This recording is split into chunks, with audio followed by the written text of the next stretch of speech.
Santi Wahyu Manggolo asli padi bumi Minantan sekali sakti tetap sakti.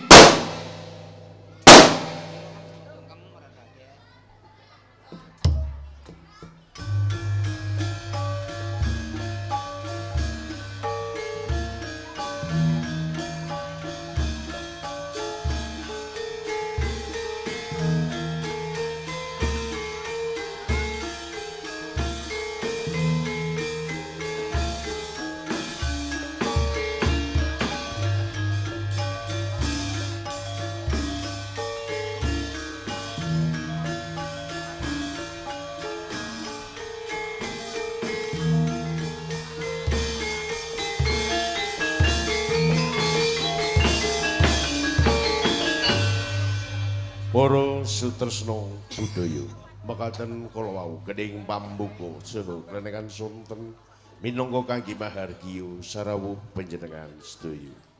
Saderengipun panjenengan mirsani cariyos ing dalu menika perlu kita badhe kasugata bedhaya srimpi ingkang badhe dipun tindakaken.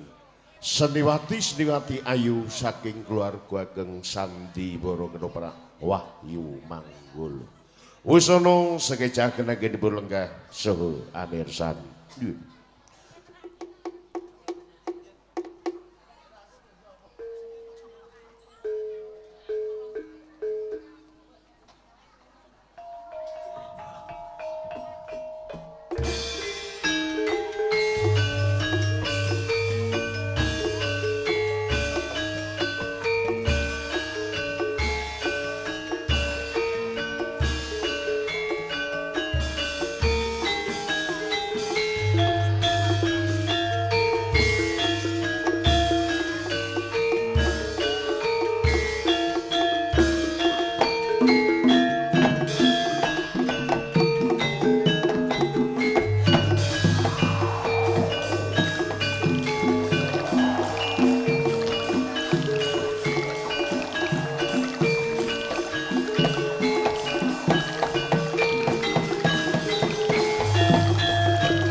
tanku jiwa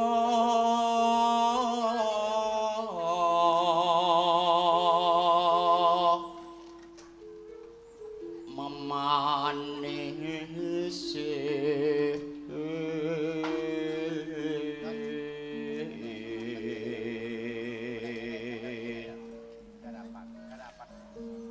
manggap Sri Nasteng dalu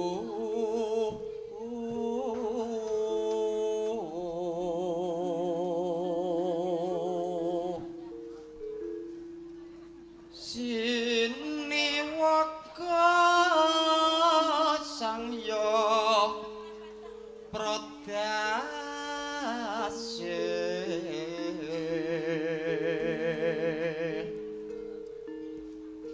aglar ning cakra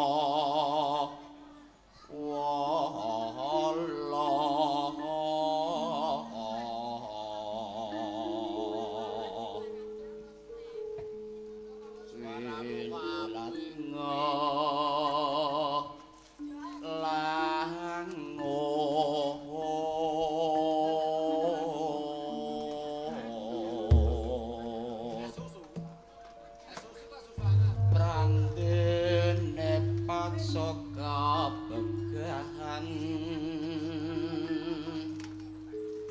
saking kahing tranggono kang sumiwi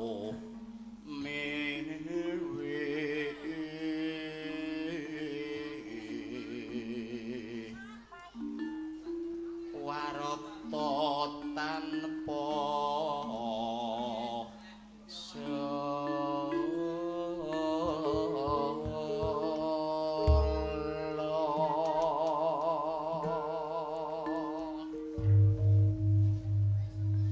sajake katon rango angkang apa niku dene sampun dango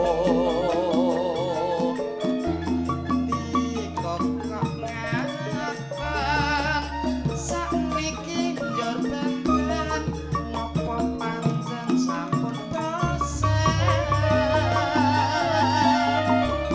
ing mangka praset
Rahayu, rahayu ingkang sami pinanggih rupidu kalis nir ing sambikala.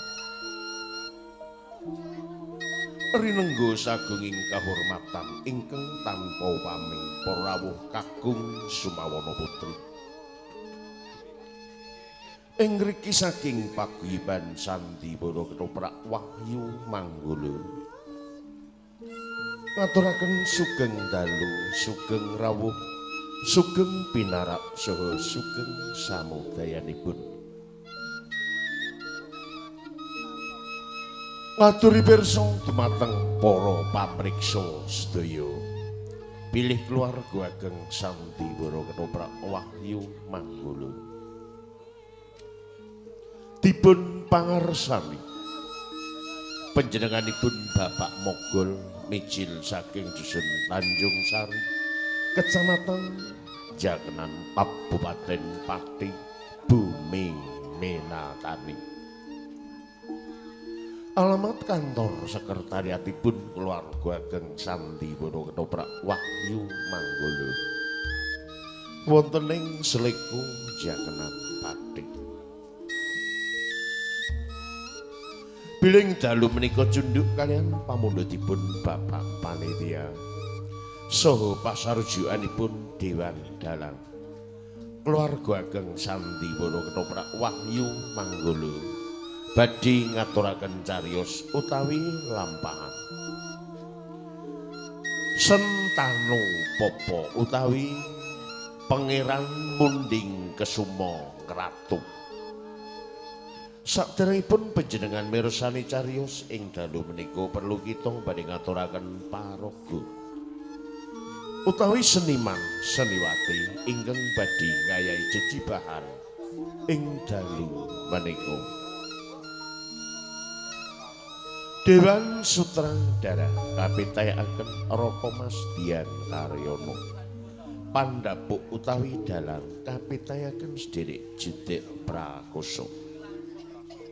Pangeprak sedherek Suwardi Pranata Klir dipun pandhegani sedherek Sokaryanto.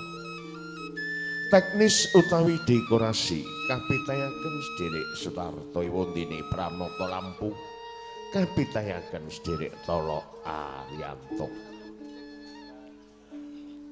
Binarung swantening gongso Kemadularas dipun sepuhi Bapak Karso Hadi Saputra. Pranata Gending kapitayaken sedherek Alexa Bekti saha Dimas Hadi Prayitno. Pangli ing Surawati utawi Pesinden kapitayaken Ibu Sri Murti Ningsih. Musik campur sari kapitayaken sedherek Suprapto, sedherek Ari Wibowo saha sedherek Muhammad Zainuddin. Keluarga ageng Sandibara Ketoprak Wahyu Manggala makarya sesarengan kalian Son Badrus Audio. Dungkap pandhapuk ing cariyos ing dalu menika. Jejerengga kaping sepisan agambaraken wontening padipokan Tangkuban Prau. Raden Sancaka dipun tindakaken sedherek Judek Prakoso. Andini dipun tindakaken sedherek Sri Pancawati.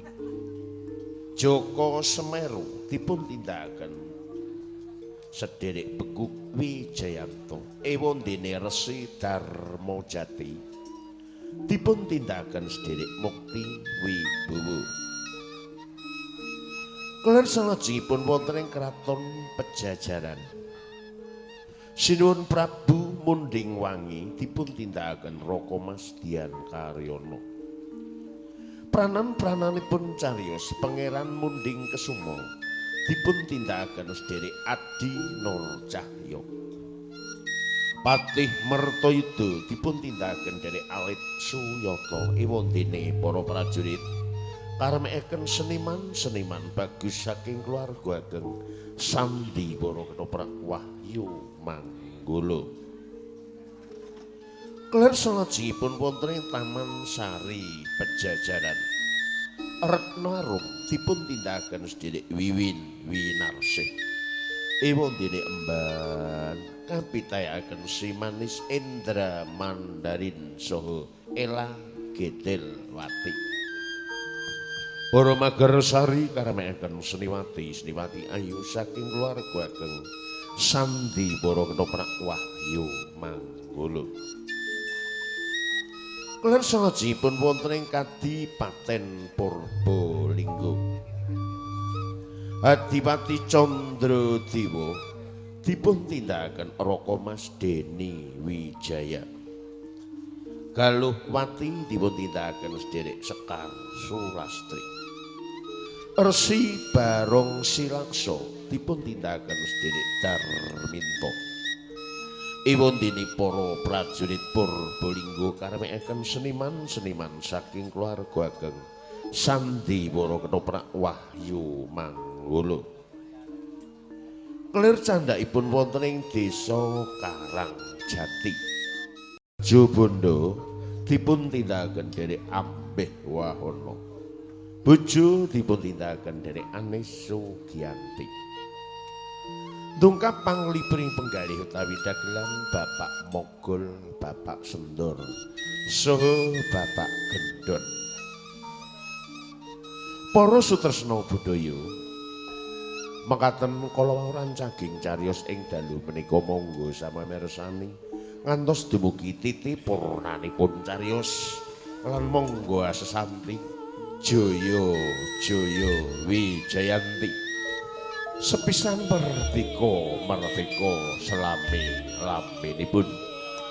Wahyu Manggala, Wahyu Manggala, Wahyu Manggala, Jaya Jaya ing selaminya.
Nek aja tenanan ya, Kakang. Ora.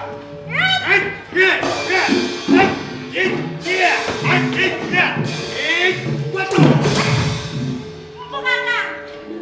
Ora bener. Jare aja tenanan. Lho ya ora tenanan. Nyatane tenanan kowe. Lah salahe sampeyan diri. Pinten? Aja jotos ya, Kakang. Nah. Jotos lara. Ora. Ayo. Maju. Ya.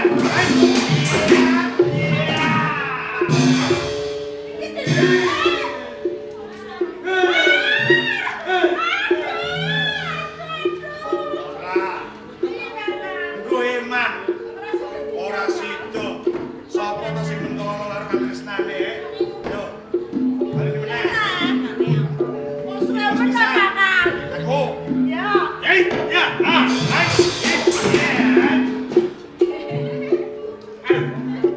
Hei. Iki bae. Yo sing tenanan iki tenanan. Gimana, Mas? Ini iki lho. Yes. Dijak diglaten kok malah ngene dapure iki. Kangen yo kangen. Ning bab perkara kegiatan iki kudu dirampungke oleh dhisik.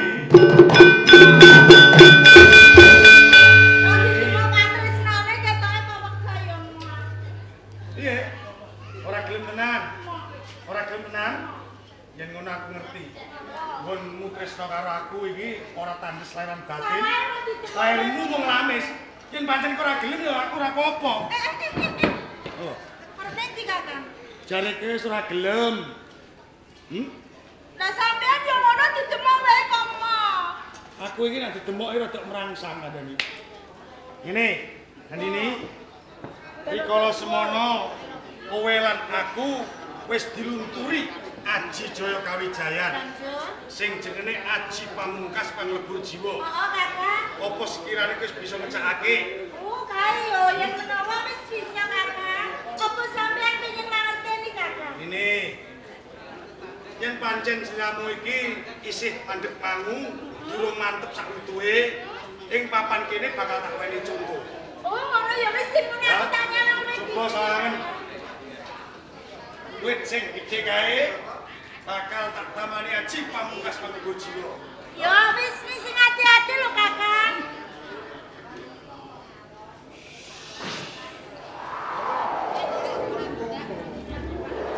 Aji Pamungkas Panglebur Jiwa. Iya.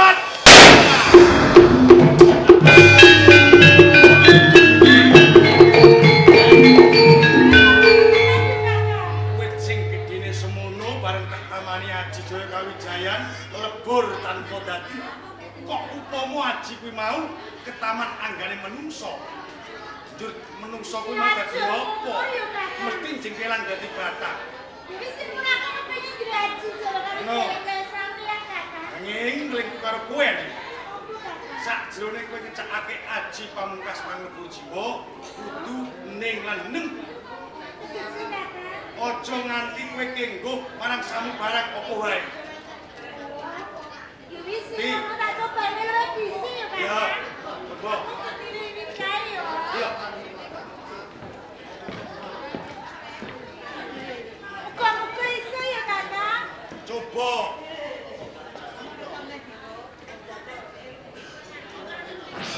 Andini. Apa? Ngene iki piye? Lho. Teges kowe iki ora nggatekake apa sing dadi kandhaku, Andi. Lho kok ora gatekake piye to, Kakak? Rikala semono aku kandha karo kowe. Sakjroné ngecakake Aji Pamungkas Panglebur Jiwa kudu ning lan neng. Aja nganti kengguh samu barang apa wae. Iya, Kakak. Senajan to kuwi swaraku, Andi. Lho, lah sing klaru ya sampeyan, Kakak. Kok iso kaya ngono? Lah ngopo kok mbok celuk? Aku mung pengen jajal kira-kira kowe wis ning lan neng apa durung. Ning nyatane durung. Ngono. Wis ra tak gatekke Ayo saiki. coba saiki.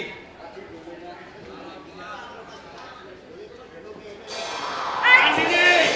Oh, piye? Kudu ning lan neng. Ngono ya, Kakak. Wis aja celuki wae. Aku mau kepengin jajal. Coba saiki. Wis.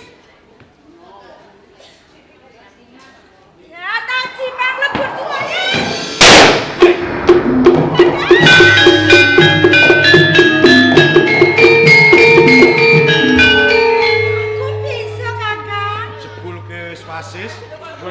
nindakake aji pamungkas panubur jiwa. Ya pancen kaya ngono sing dikersakake marang Bapak Guru Darmajati. Senajan to kowe iki wujud wanita, nang bisa ing mengkone upama kok nganti kowe kepocok ing Pancabaya bisa sabela marang diri pribadimu. Oh, Yen ngono aku rumangsa seneng Kakang. Nyatane ingin aku wis duweni aji Jiya Kawijaya. Iya, iya. Kabeh mau uga saka sampeyan Kakang. Iya merga rikala semono Bapak Guru Darmajati wis pasrah gumpani karo aku. Geng supaya aku ngladi marang kowe Andi. Kakang. Ana apa? Saiki kebratene nang wis rampung. Iya wis rampung. Aku kesel lho Kakang. Kesel yo karepmu piye? Yo aku dipijeti karo direngeng-rengengi. Dadi gedhe cilike kowe kangen. Iya Kakang. Andini, Apa? sak tenane sing kangen iki ora mung kowe dhewe. Aku uga kangen karo kowe Andi. Tenane Kakang. Merga kaya ana tetembungan jeneng wong tresna yen ora ketemu sedina iki rasane kaya setahun. Tenane. Kamangka kowe lan aku iki ora ketemu suwene 3 dina. Iki lak kaya 3 taun. Ora 3 dina Kakang. 3 dina? 6 dina. 6 dina? Heeh. Pancen ketoprake kaya 6 dina.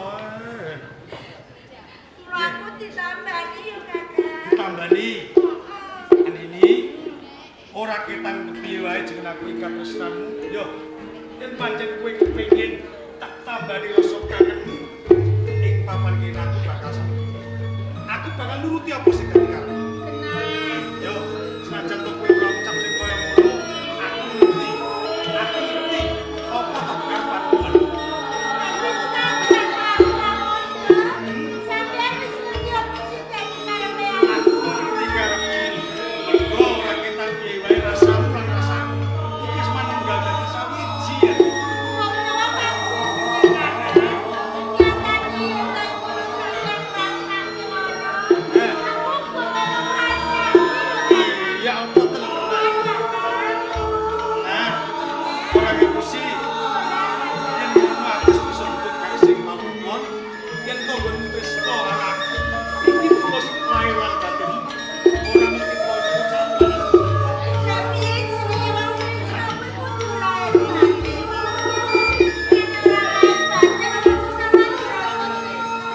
Yen pancen kaya ngono, aku bakal ngimbangi kang dadi katresnanku ya. Sapa manis kaya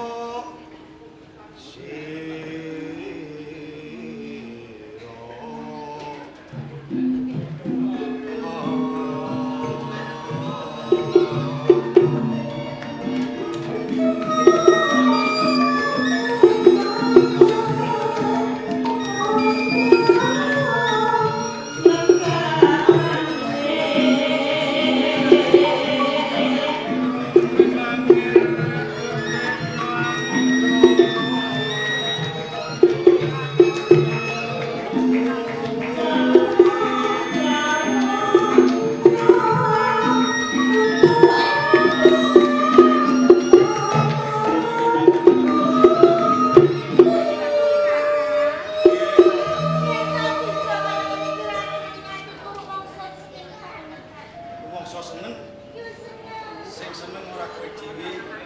Aku yo seneng Adi. Uang malang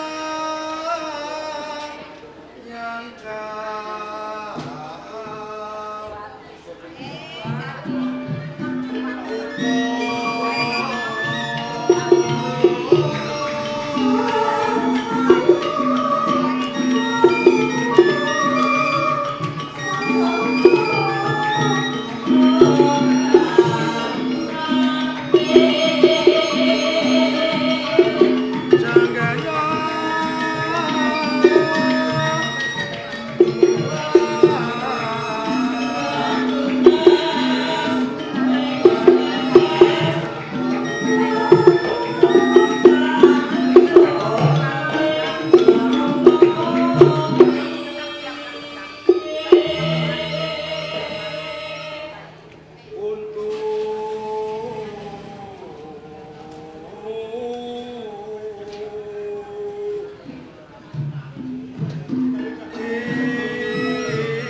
Rumangsa sening Kakang. Sawise sampeyan wis gelem nambani rasa kangen iki. Nanging apa? Sajae kok ana perkara sing kudu tak kandhake karo aku. Pancen bener Kakang. Nan. Saiki bak kutang terus terang wae apa sing ngundeli sakjroning atimu ben aku gampang nggonku nampa. Ora apa-apa ya Kakang. Ora apa-apa. Sampeyan ora nesu. Ora wong karo katesane kok nesu iki piye to? Tenan. Ora. Kakang. Kenapa? Anggonku sambung karo sampeyan ki nang yo wis suwe. Wis suwe. Wis 3 wulan. Lah iya kula. Aku karo sampeyan uga wis minta kaya wong jamak kaya omah-omah kae. Iya. Kebojoan. Aku tak akoni. Iki lho Kakang, ketemu. Kenapa ketemu? Iya ketemu Kakang. Ketemu luwe. Ora. Yen pancen ketemu luwe, aku tak lunga ning warung, tak tuku sego. Ora, aku ora luwe Kakang. Ketemu ki ana isine. Ana isine? Heeh. Ya pancen bener. Mergo aku ngerti esuk mau kowe mangan gedang goreng ya to? Lho. Dudu isi gedang goreng Kakang. Njur isi apa Andini? Mas sampeyan ki jan kok bodho tenan. Luwe becik kowe kandha bloko ben aku gampang nggonku nampa. Ning aja nesu tenan yo Kakang. Ora. Yakin? Yakin. Yakin? Gulikin anake bakul bensin. Kenapa? Aku meteng Kakang. Kowe meteng.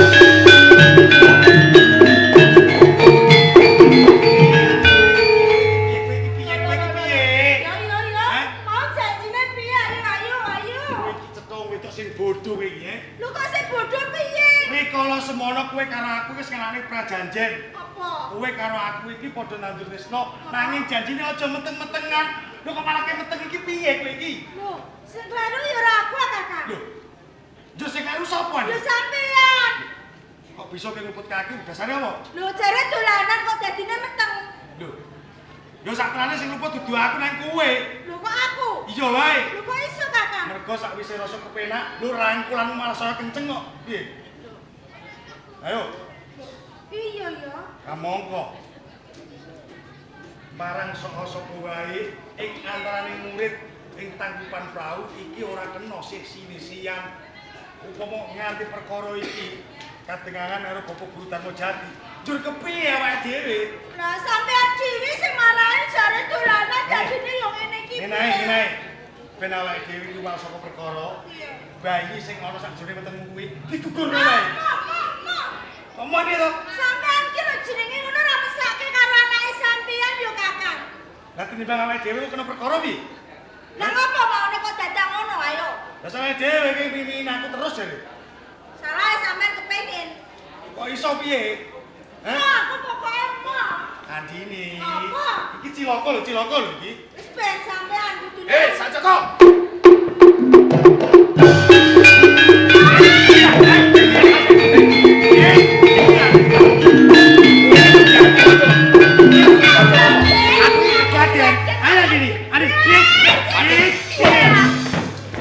Kowe iki aja ning kono Semeru ae. Andini. Ayo dadi. Lho, Menapa Kakang? Kok malah sempet juwata si aku iki. mulane nek ana wong gegladen, kowe iki aja nyaru wuwus, kowe sumingkir ben ora kena jotosan ngerti Sing ora? gade sapa? Aku. Rumang sama aku ora ngerti kok piye. Lho. Apa Kakang? Sak tenane saben dina nggonmu lunga iki jare gladen. Ning ora. Aku iki gegladen Semeru coba to sawangen. Keringetku nganti dleweran kaya ngene kok ora gladen iki piye? Wong keringetan ki ora mung gladen tok Sanjaka. Lah apa Kakang? Wong macul kae yo keringetan. Aku jenenge ya wong macul, lha iki ya wong gladen. Ha iya. Kaya mulane kuwi. Semeru kowe kudu percaya karo aku. Nek aku iki gladen karo Andini. Wiwit Witing petane bakul dompet iki lho aku gladen karo Andini. tenan. Iya. Rumang sama ora ngerti. Wiwit mau aku ning ngisor wit kae. Aku ngerti apa sing mbok lakoni ana ing papan iki. Sampeyan ning seret ngopo ngiyup? Ngiyup malah. Ngincen kuwe lho. Wong kok senengane ceng-ceng. Gini. Tujune ora ana karo jengking, ora ana karo jengking dintok mripatmu malah Kakang. Untunge ora ana. Dadi sakterane kowe ngerti kedadiane papan kene? Ngerti. Iku sambung Tresna karo Andini. Ngerti kabeh. Semeru. Kowe iki rak adik sapeguruan karo aku. Iya. Sedulur. Ora ketang mung sedulur tunggal guru. Nanging ngurku karo kowe iki ora prabeda kaya dulur tetunggal ketok kunir, ya. Lah ning kowe wis ngerti keadaan sing kaya ngene, tak jaluk kanthi banget. Aja nganti kowe kondo karo Bapak Guru Darmajati ya. Iya, Sanjoko. Iya, kok tak omongi Kakang. Engko sampean nak kesel sing mijit ya. Kok tak Kok meneh. Kowe lak durung duwe gawean. Ya, durung. Kowe ngerti dhewe yen aku putra Patih ana ing Kraton Pajajaran. Nah, upama kowe butuhake gawean, kari ngomong karo aku. Kondo karo aku. apa saiki sampean kesel? Saiki kesel tak mijit Kakang. Ora usah. Lho. Hei, Sanjoko. Kakang. Aku dereng menungso menora edan pangkat derajat donya iki ora. Ning tumindak lu sing ora tata. Apa kowe ora kelingan? Ana ing tangkupan prau iki murid antarane murid ora entuk andum katresnan. Ya kene kok kowe ngandung. Ya mergo kabeh kowe wis kebacut. Ngene iki ora tenanan Kakang, ngono-ngono. Aku wis kebacut Tresna karo Andini. Saiki ngene Sanjoko. Heh? Kowe kudu pisah karo Andini.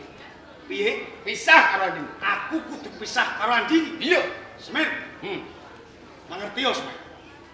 Rikala semono sakwise aku sambung tresna karo Andini, aku wis tau sumpah marang sapa wae menungso kang bakal misahake nggo sambung tresna karo Andini. Wajib menungso kuwi tak pateni, ngerti ora? Oh, dadi kowe ora gelem pisah. Yen ngono aku sing bakal misahne kowe Sanjoko. Yen kowe pengen misahke nggo tresna karo Andini, ayo ing papan kene kowe karo aku gelut. Sapa murid tangkupan prau? Ing antarané kowe lan aku, sapa murid ing nomor 1 ing tangkupan prau? Ayo, Semir. Yo kowe iki sing Ojo tukaran tuh Kakang. Woi!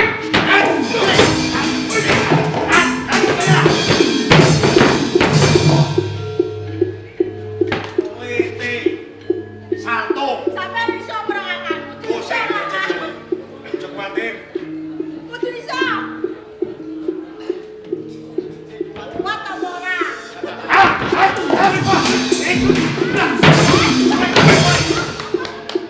Sik, kuat jebule sampean Kakang.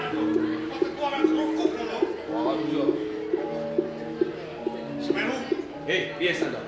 dia digelut nganggo atos sing gelung kandeling kulit. Ora bakal ono prambulan. Sing mbok karepno Sanjoko. Kowe duweni aji Jaya Kawijayan, semono uga aku. Aku wis diwelet aji Jaya Kawijayan niku. Lho ning papan kene. Ben rampung perkarane. Ayo, adu siap cara kala kowe, apa aku sing tepane? Yo iki sing tak jaluk Sanjoko. Ndang cepet matek. Ojo Kakang.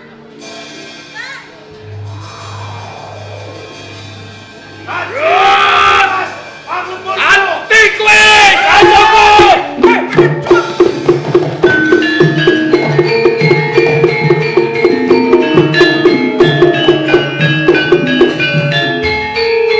Ayo.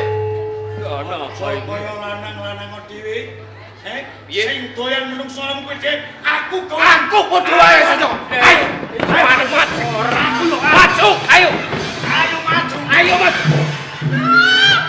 Bapak. Ini to Kakang. Apa? Ciloko iki. Aku ora ndandel. Bapak jebule ora apa-apa ngono kok Kakang. Lah aku ora ndambele karo dadi ngosongkok jokoan. Sanjoko, Jauh. Meru. Nggih, kula. Ana kedadian apa? Murid karo Menteri Odo gelut. Ngeten Bro iki Ana. estunipun ngantos wonten kedadosan kados ngaten. Iya. Ingkang tepat boten kula. Nanging Semeru Meru. nggih jalan napa Guru? Rikala semanten kula niku gegladen kalih Andini. Lho piyambake nyaruwus Guru. Kowe yo ngomong Meru. Warsi. Yo ben kok pamane aja kegeladan yo ana Ah, nggih. Panjenengan menika ampun sandhahar napa ingkang aturipun Sanjoko. Lepat Sanjoko. Ingkang lepat niku mboten kula aduh. Wonten niku Kowe